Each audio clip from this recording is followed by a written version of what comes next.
उत्तर प्रदेश के रमपुरा गांव में सावन का महीना शुरू हो गया था।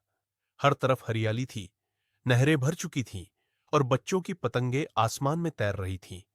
ऐसे ही एक दिन बारिश की पहली बूंदें गिरी। मिट्टी से भीगी खुशबू पूरे आंगन में फैल गई। गुड़िया भाभी, लगभग 24 साल की, सजी सवरी, सादा पर तेज निगाहों वाली महिला रसोई से बाहर आई।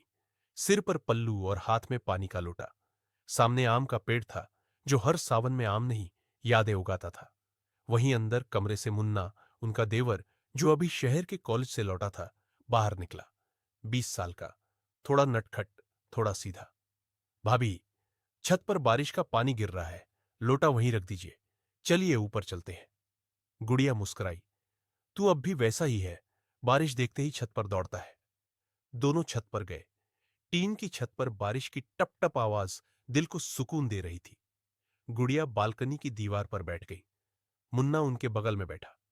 भाभी, आपको पता है शहर में कितना शोर होता है, यहां आकर चैन मिला, मुन्ना बोला। गुड़िया ने आसमान की तरफ देखा। कभी कभी शोर ही हमें अंदर की चुप्पी से बचाता है। कुछ साल पीछे जाते हैं। गुड़िया की शादी मुन्ना के बड़े भाई रघु से हुई थी। रघु कम बोलने वाले, जिम्मेदार इंसान थे, लेकिन उनका शहर में तबादला हो गया और वो सालों से बाहर ही थे। गुड़िया गांव में सास ससुर और मुन्ना के साथ ही रहती थी। रघु आते भी तो कुछ दिन के लिए। रिश्ते में औपचारिकता थी, अपनापन कम। गुड़िया का मन धीरे धीरे सूखने लगा था। मगर मुन्ना, जो छोटा था, पर हर पल उनकी बातों में रंग भरता रहता।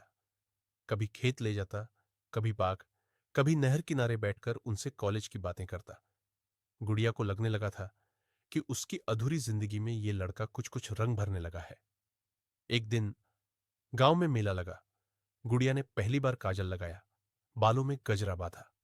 मुन्ना ने कहा, भाभी, आज तो आप किसी फिल्म की हीरोइन लग रही है। गुड़िया ने नजरें झुका ली। इतनी तारीफ करने की आदत नहीं रही अब।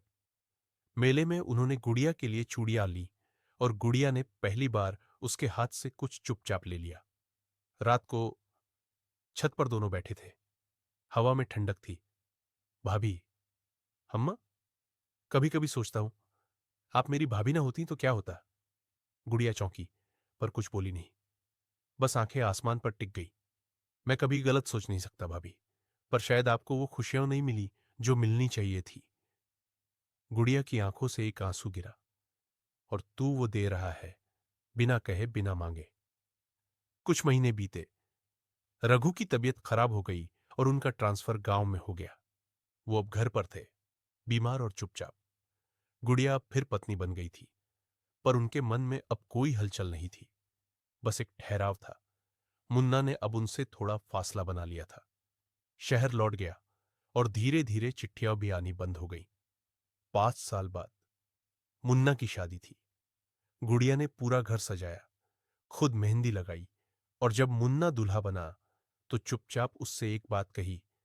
जो रिश्ता हम दोनों के बीच था, वो शब्दों में नहीं बंधा था, पर हमेशा दिल में रहेगा। तू हमेशा मेरा अपना रहेगा, पर अब किसी और का भी है, बस खुश रहना। मुन्ना की आंखों में नमी थी। भाभी, आपने मुझे जीना सिखाया। अंतिम पंक्तियां। कुछ रिश्ते नाम नहीं मांगते, न ही उन्हें समाज की स्वीकृति चाहिए होती है। बस वो दिल की मिट्टी में सावन बनकर भीगते रहते हैं और फिर समय के साथ सूख भी जाते हैं, मगर उनकी खुशबू हमेशा दिल में बसी रहती है।